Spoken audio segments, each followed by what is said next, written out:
right, welcome back to the Franklin Planner podcast. We are excited today to be able to host a special guest, Misty Howard. How are you today? I'm doing good. Thanks for having me.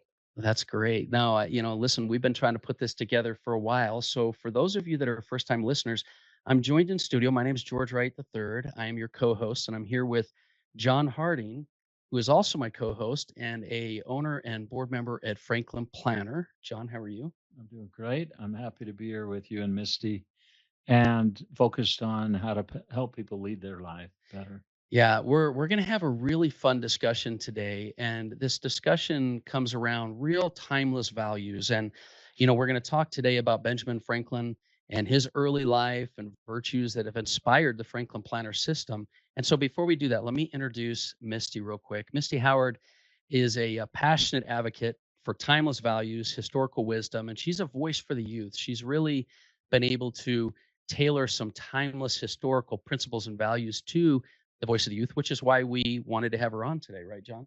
It's true. And, as you think about Franklin Planner, there's a connection as we learned about Misty that really increased our, desire to have you on, Misty. So thank you. We've had a bit of work to get going, but you are, I would say, an enthusiast for history, timeless principles, and our name, the Franklin Planner. You think of Ben Franklin.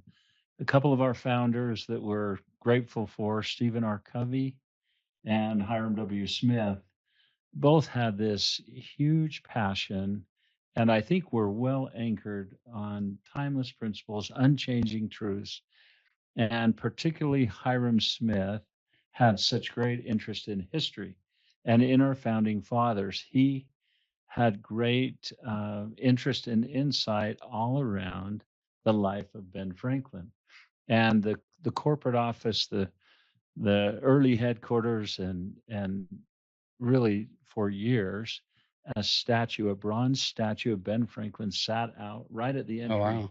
Anybody that came through, and there really are some very interesting reasons for that. So there's kind of a connection here that Yeah. many of our listeners know of, and if you're early, would like you to know of. And Misty is a great answer to be a great guest and part of our team to join us. So I Yeah. want to make So, that connection. yeah, for sure. And here's the thing. We're going to talk today about discovering your mission early on at a young age and using that to anchor your life with purpose and peace. So, Misty, if you wouldn't mind, could you just kind of give our listeners a little bit of your background, what has fascinated you about Benjamin Franklin, and give them a little context for our conversation today? Yeah, sure. Be happy to. So yes, I am a great history enthusiast. I spend a lot of my time studying history. I do a history podcast, and so I focus a lot of my studying around the early American period, the founding era, and there truly are just some incredible people that come onto the stage at that period in history.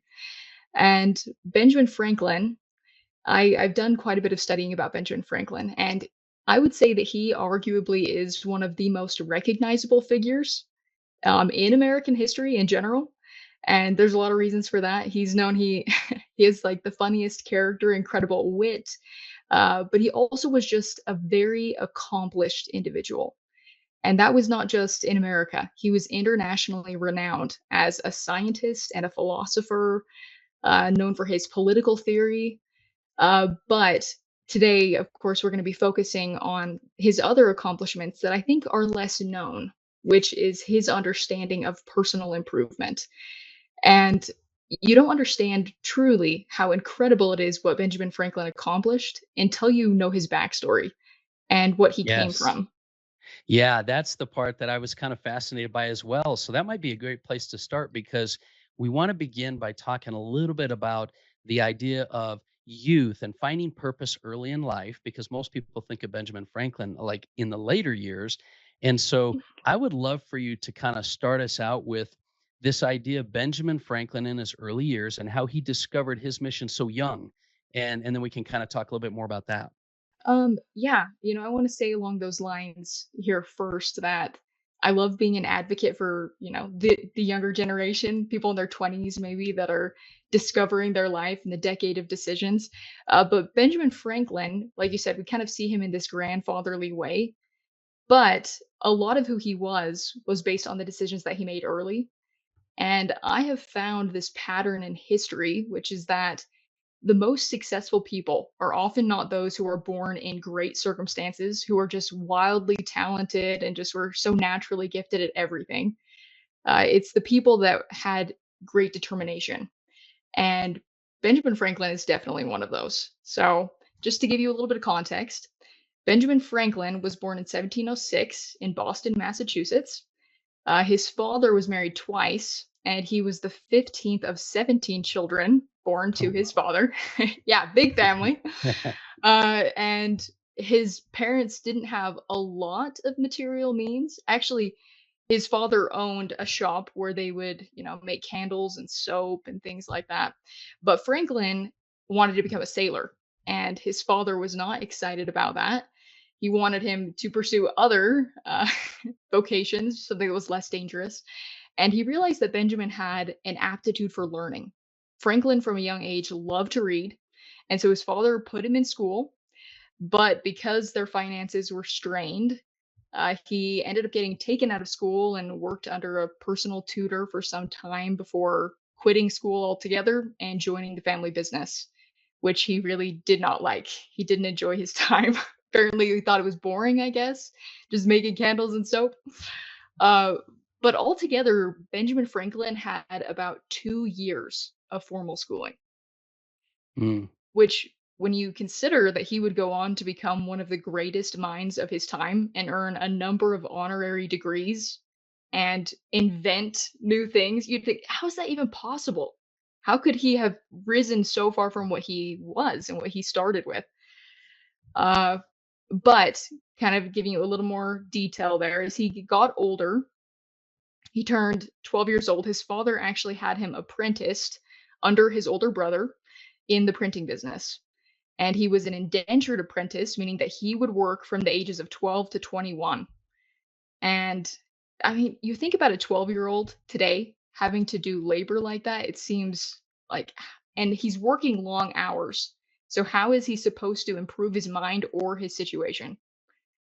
But, they say if there's a will, there's a way. Well, Benjamin Franklin had a lot of will, and he discovered that he could, if he was frugal with his time and his money, that instead of going out to lunch with all the other employees at the print shop, he instead would just pack his own lunch, which was just like a piece of bread and a handful of raisins. That sounds great. Right.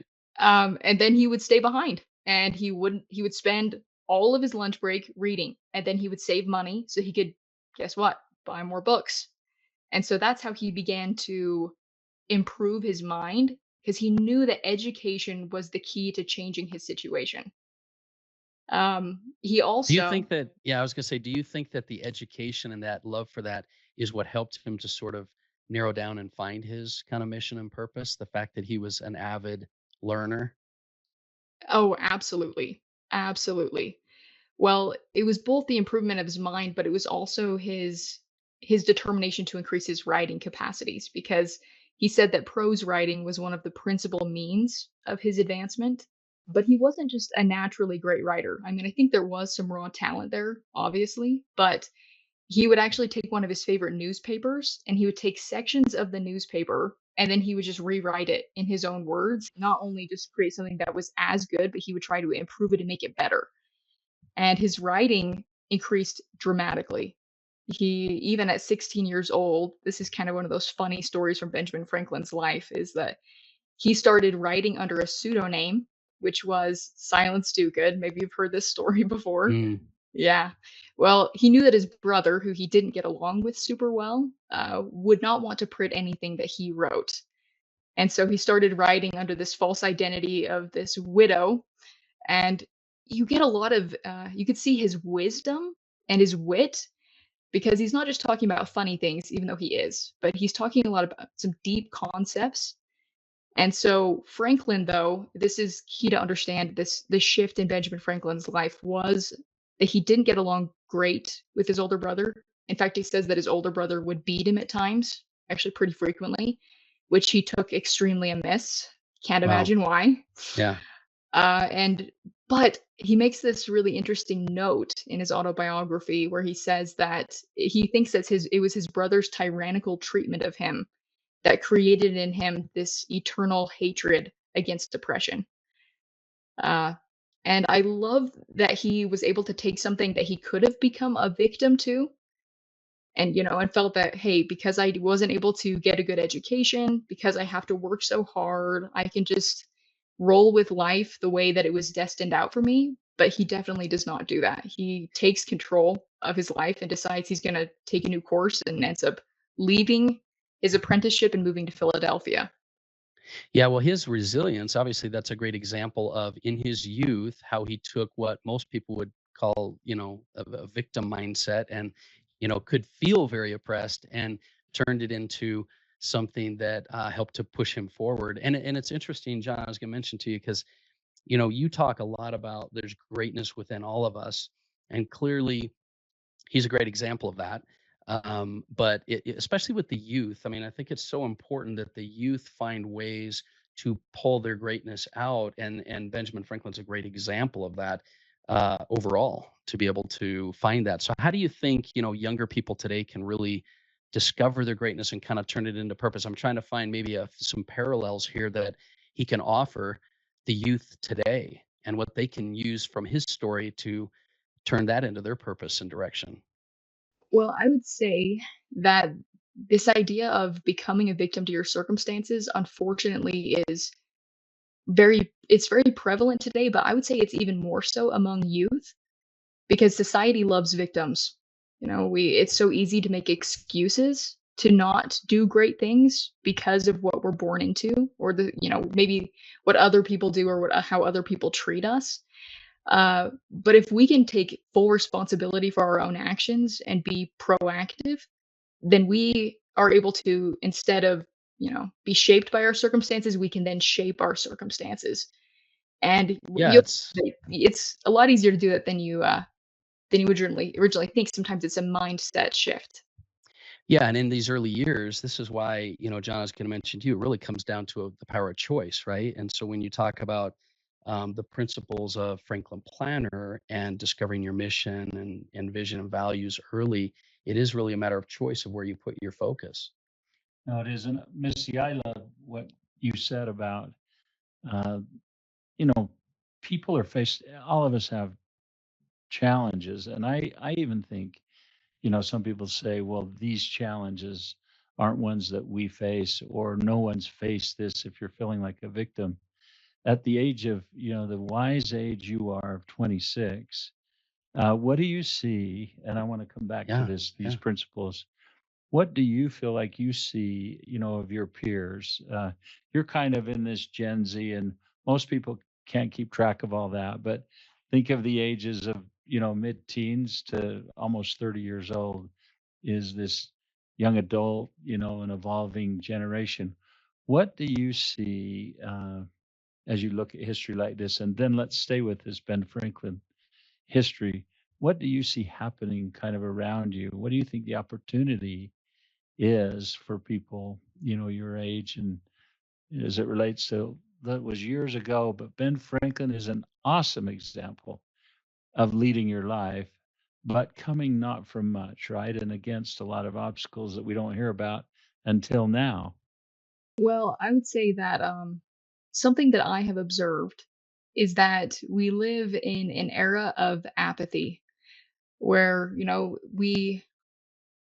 especially with youth, we're raised with this idea of take the easiest course you can, live your childhood as long as you possibly can, taking as great advantage of that, and then take the path of least resistance.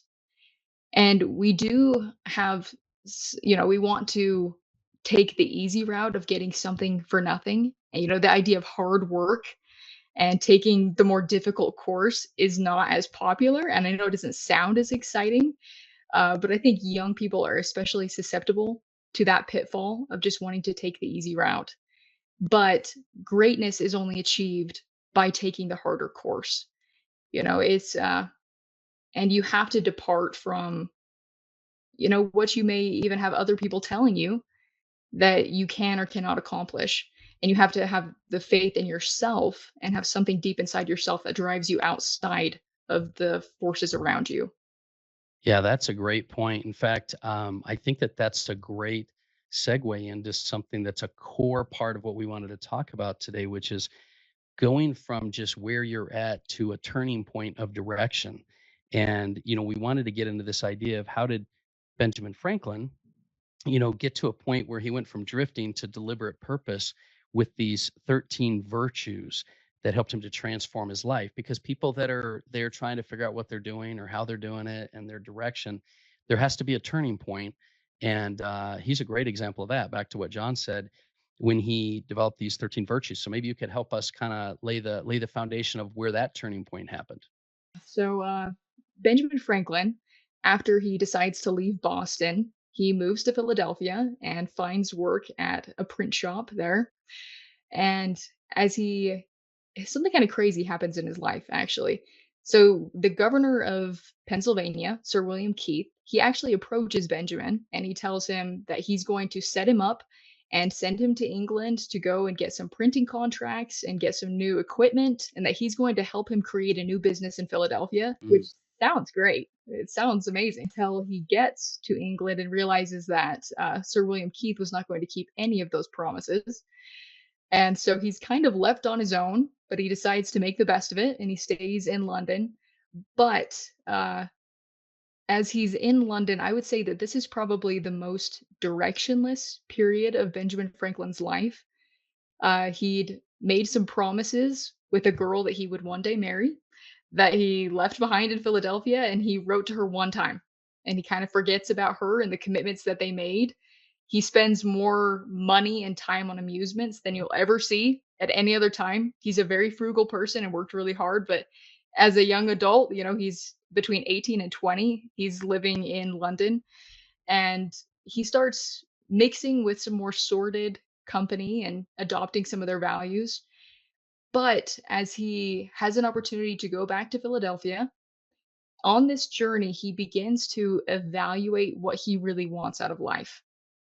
And what I love about Benjamin Franklin is he's not just thinking about temporal success.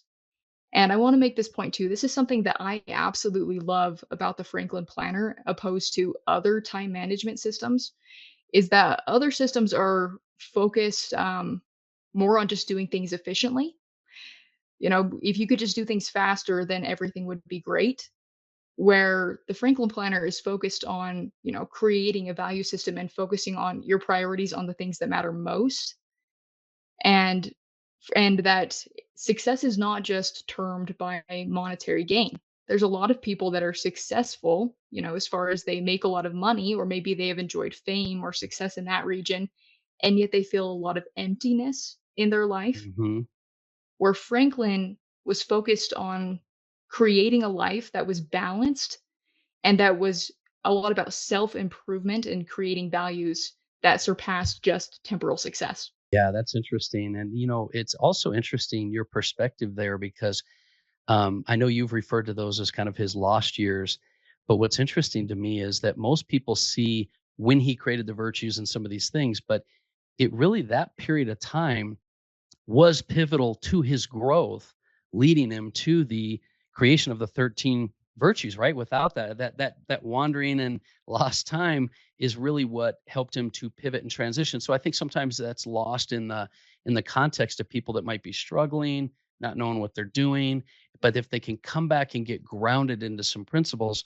So I'm curious how Benjamin Franklin developed these 13 virtues and how it transformed his life at that point now in these years. Well, so he actually, when he did this, he created them in order of what he believed was important, and that each value would add on to the other value and make it easier to live. And so he developed these 13 virtues. Uh, and it began on the ship, but it was over the next couple of years, between the ages of 20 and 22, that he really solidified what he had in mind. Okay. It's very interesting. And he created a system So that way he wasn't just thinking, "Oh, I want to be a better person." A lot of the times we all have that idea of like, "Oh, I want to be better." Yeah. But how do you go from 0 to 100? How do I go from being not a great person to becoming somebody that I really want to be? And so for him, I have a list of the virtues here if we want to Yeah, let's go through them. discuss those. Yeah, for sure. Okay. So his first one was temperance. He said, "Eat not to dullness, drink not to elevation." And he purposely chose this as the first one because he felt that balance was really important in life. And isn't that true that we all struggle with balance? A lot of the times we fall into Mhm. pitfalls of just extremes. And anytime you get extreme, life gets chaotic. You have to So, find the so balance. true. So true, Misty. I have to say, just listening to you, and I know that listeners will love this. You are so wise beyond your age. Yeah. So keep going, but you're a great voice for people of any age because the research that George and I have done, and which builds on all this other research as you go through these, uh, just validates no matter what your age to think carefully about what your life is, what's your mission and the vision of your future, these values or virtues as he lists them. We've done research that clearly shows that even the neurons in your brain when you're in your last old age years, how vital it is to know these things you're going to go through. And you're making a great point today that we've always felt strongly about, that it's never too young to figure out and start thinking about what matters to you. What are those values?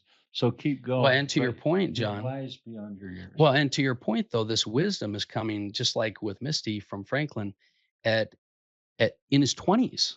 This isn't like virtues that were developed in his late, final years of whatever. So, yeah, we don't want to. I know that was a little context, but You it's only got because one out. anyone that's listening needs to realize that early years is what defines a lot, and that's why it's such a powerful message. But so first one, okay, keep going. Well, first, can I just add this point too? That one of the benefits of starting to make good habits in your youth is that it's a lot harder to break habits when you Yes, get older. And it's never too late to decide, to get direction in your life and to align with your values, but it's a lot easier to do it when you're younger. And I have to wonder, how would America have been different if Benjamin yeah, Franklin had not at this period decided to get direction in his life? I mean, yeah, I and don't I and don't know, but it could be very different. it could be very different for sure. So do me a favor. Let's list out the 13 virtues. Let's list them out, and then we can kind of go back and touch on them. We don't have a ton of time, so I want to make sure we get to all of them. And so go ahead and go through those with us. Okay, so his second one is silence. Speak not but what may benefit others or yourself. Avoid trifling conversation. Order. Let all of your things have their places. Let each part of your business have its time. Resolution. Resolve to perform what you ought. Perform without fail what you resolve. Frugality. Make no expense but to do good to others or yourself. Waste nothing. Industry. Lose no time. Be always employed in something useful. Cut off unnecessary actions. Sincerity. Use no harmful deceit. Think innocently and justly, and if you speak, speak accordingly. Justice. Wrong none by doing injuries or omitting the benefits that are your duty. Moderation. Avoid extremes. Forbear resenting injuries so much as you think they deserve. Cleanliness, which is number 10. Sorry, I should be listing these by Yeah, number. no, it's good. Tolerate no uncleanliness in body, clothes, or habitation. Tranquility, be not disturbed at trifles or at accidents common or unavoidable. Chastity, rarely use venery, but for health or of offspring, never to dullness, weakness, or injury of another person's peace or reputation. And humility, which to him was to imitate Jesus and Socrates. Which I know his 13th one was added later when somebody else suggested it. I guess pride is something that we can't very well see in ourselves. You know what's so interesting is, and you said this at the beginning of the virtues, right? Which is that he developed these over time, and it took a little bit of, over the years. It didn't just all come at once.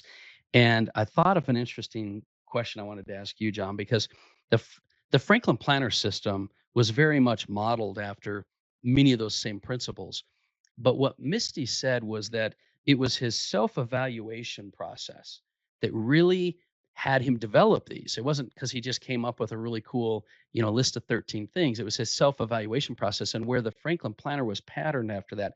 You talk a lot about this evaluation. Not just here's principles and things you want to follow, but how critical and core is that, both for youth and for people today, to have that self evaluation in order to guide Yeah. them with leading their life? Right. I think it's huge. We talk a lot about the motivation in any of us when we connect with things that enable us to lead our own life versus someone else to lead our life, or for our life to not be going anywhere.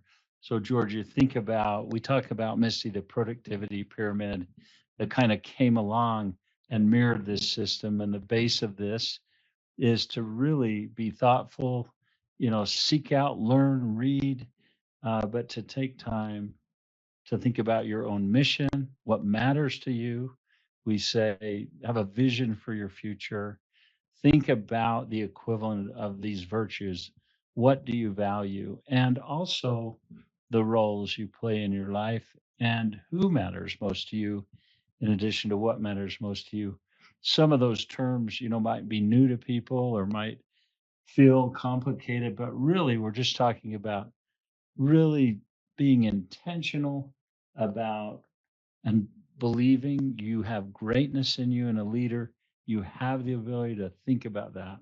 The Franklin system, I know, the planner, Misty, we know, is a mindset. This is a mindset that Ben Franklin had, and through a lot of, I think, obstacles, and somewhere in there, all that will you talked about, he had some vision that he could do this, and we all have that ability. So, George, I think it's just vital. The Franklin Planner system is a great mirror of this. It is kind of a life leadership system Yeah. to help you do that. So, no matter how old you are, I'm thinking of our amazing listeners that might have grandchildren, children, neighbors, friends, the youth.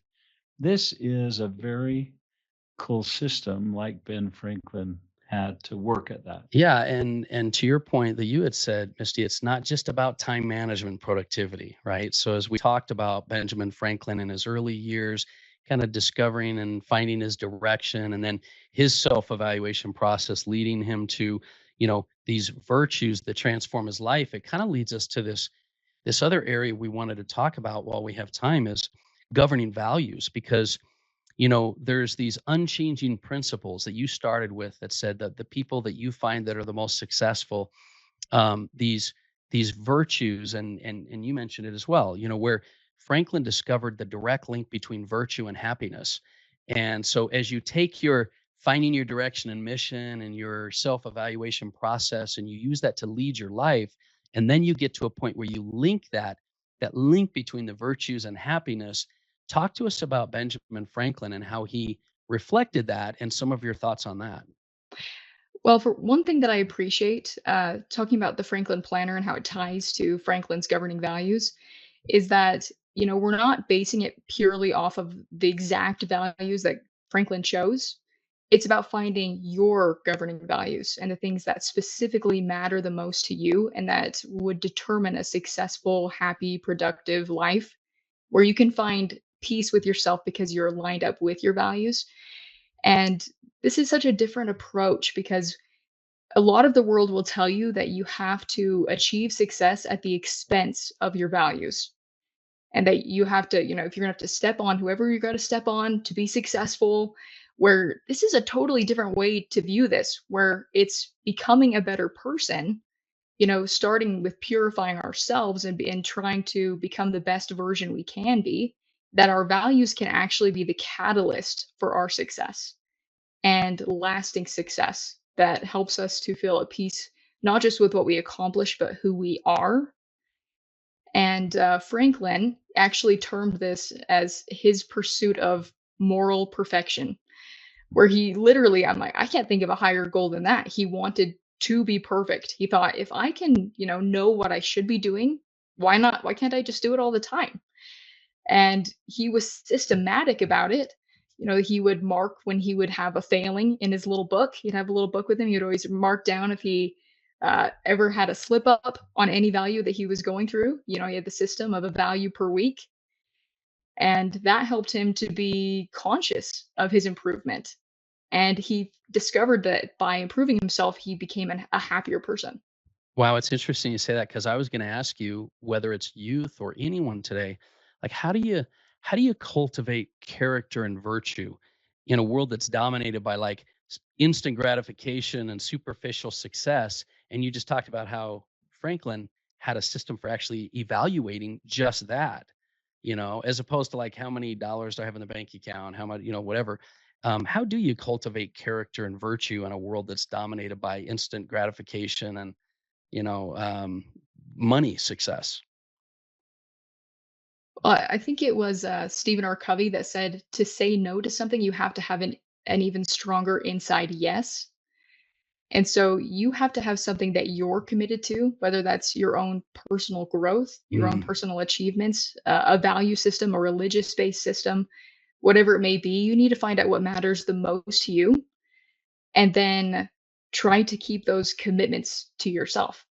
that is so great. That's so great because I was going to ask John. This is totally based on these Covey principles of a principle-centered life, right? Like, how does that apply to what everyone's doing today? Hiram Smith called it inner peace. Mm, When we determine what those values are, and I think you've caught it together here. It's one thing to, really be the master of your destiny, kind of that Invictus poem, where I am the master of my fate, I'm the captain of my soul. It's another thing to do that and to align it with timeless principles of effectiveness that are proven. When you put those together, I believe that's where this happiness, this lasting joy comes. You're still the master of your destiny, George.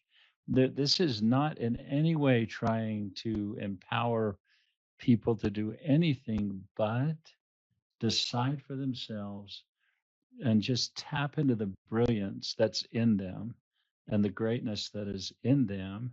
And we have Ben Franklin in this case today and history that shows you can be down and out, you can be beat around, you can have many obstacles, and you can tap into that unbelievable greatness in you and make the obstacle the way. And yeah. there is a process and kind of a mindset and a tool set that works. And Misty, you've And it commented leads well you. on that. I Yeah. mean, that leads you. So I want to do this. I want to ask you both, and I think what we're going to need to do, Misty, is we're going to have you back to dig into some, like you have some awesome stories that we have not been able to get into this episode. But I want to ask both of you a question. Take as much time as you want, but I'd like to ask you, Misty, to just kind of summarize for us these things we've talked about from Benjamin Franklin's life and perspective of finding your mission, creating intention, and living a virtuous life. And then, I'd love to have John, you come in from our company founders and things like that have come in. And how do you live this principle centered life in that same way? Because we're talking about parallels here, right? Benjamin Franklin living this, creating a real standard that became a foundation for Franklin Planner. And then today, how you can utilize that to really live those same principles. So, could you do that for us, Misty? Just kind of like bring this together for us on his life overall. Well, I'll say that I think one of the things that I personally love the most about history is that you do get to see how principles don't change, that they apply in one person's life as well as they apply in someone else's.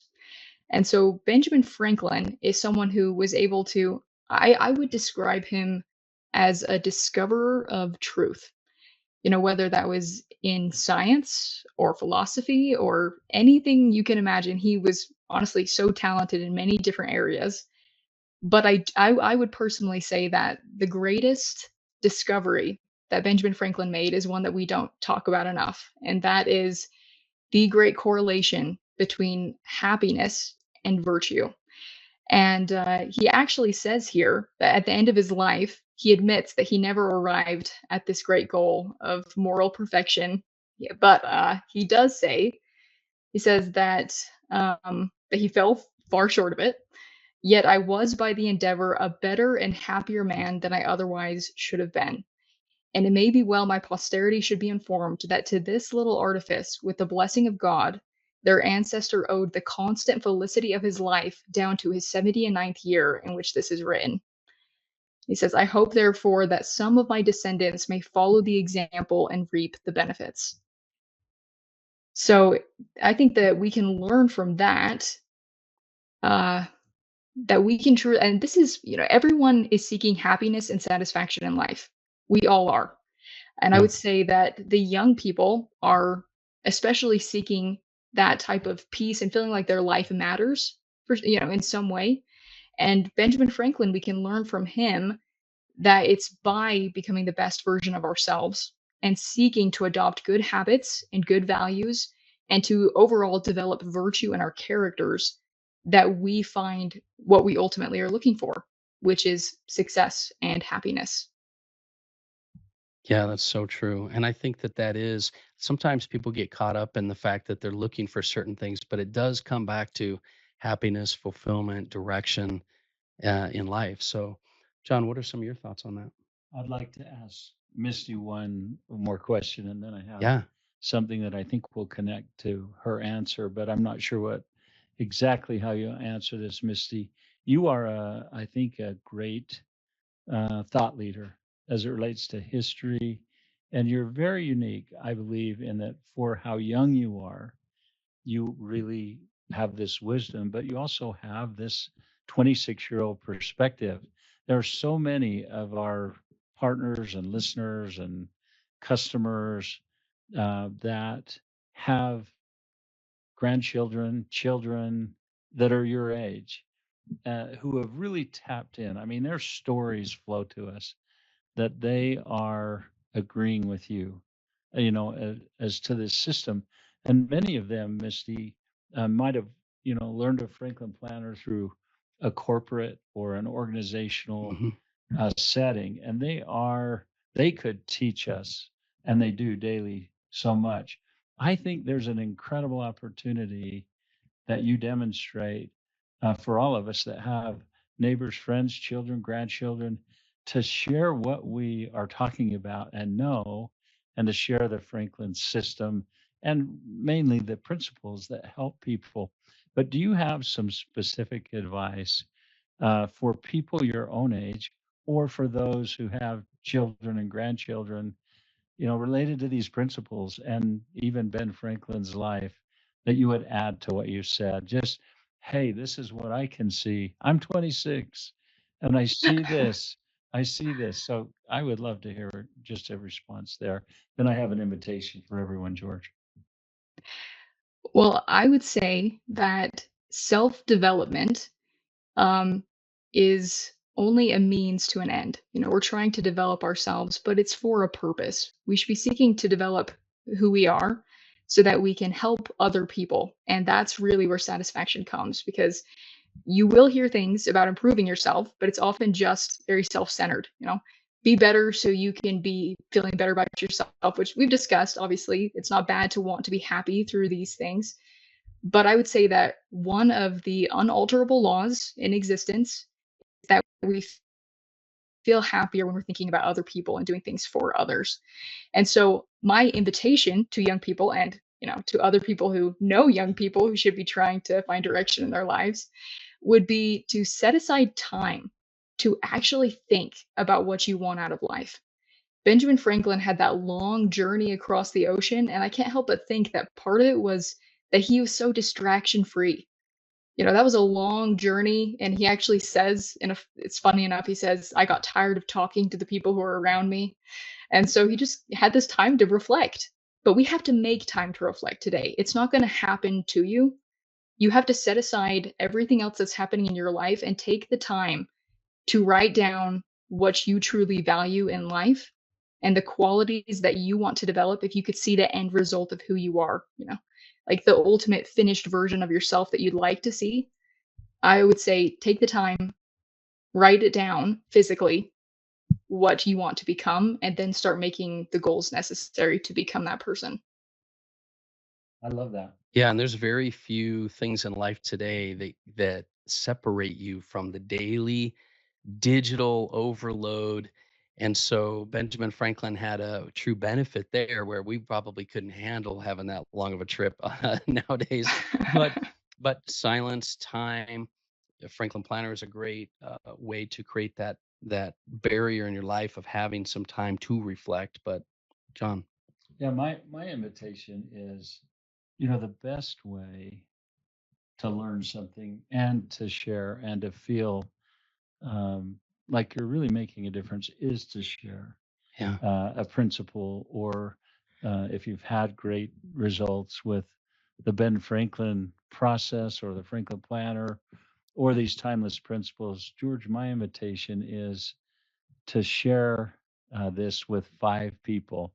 Anything that you feel is a timeless principle or related to something you have may have learned. I wanted to say one person in a way, but I would love for us to think about those in this case that might be younger, that might be near your age, or our children, grandchildren, neighbors, and share this. Share what you know if you know this, and then sit down, like you've said, Misty, for yourself and kind of renew that yeah.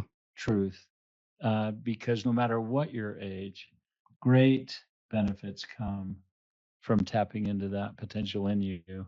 And Misty, I want to thank you so much. I know George will. We want to hear your thoughts, George, but thank you for joining us, and we'll invite you back. And it's been so great. History kind of anchors. I feel Yeah. actually a peace and a steadiness to history when we're examining people who have led their life, who have fought through obstacles, and leave for us great hope. There's great hope. I mean, the future can be so bright, even in the midst of really difficult things. And we've seen that through history. Yeah, and there's so many lessons to be learned. So, Misty, we appreciate you being with us on the show today. You've been a great asset and gave some great context to everything we're doing. Is there any last thoughts you have for our listeners before we end our show? No, I would just say that principles don't change, and that if we conform to them, life gets a lot better. Yeah, I agree. I agree. And listen, for those of you listening, if you're inspired by the message, one of the best ways to be a leader is to instill greatness in others and to share the message and to, not just apply these principles in your life. That's one of our goals, right? To lead your life, but also to help others. And that's part of a lot of our listeners are leaders and they're executives and they're individuals that have influence in the world. And these timeless principles of virtue and mission and purpose and direction are all things that you can share. And when you share those, you make an impact and you make a difference. And so we would encourage you to do that. We'd also encourage you to kind of hit us up and let us know what you want to hear more about and what you're working on and how you're leading your life. Tell us your story. Let us know what you're both struggling with and what you're winning at. And we appreciate you being here listening to us this week as well. So for those of you first time listening, make sure that you like and subscribe on the show so you don't miss any episodes. And we will look forward to talking with you again on our next show. Have a great day.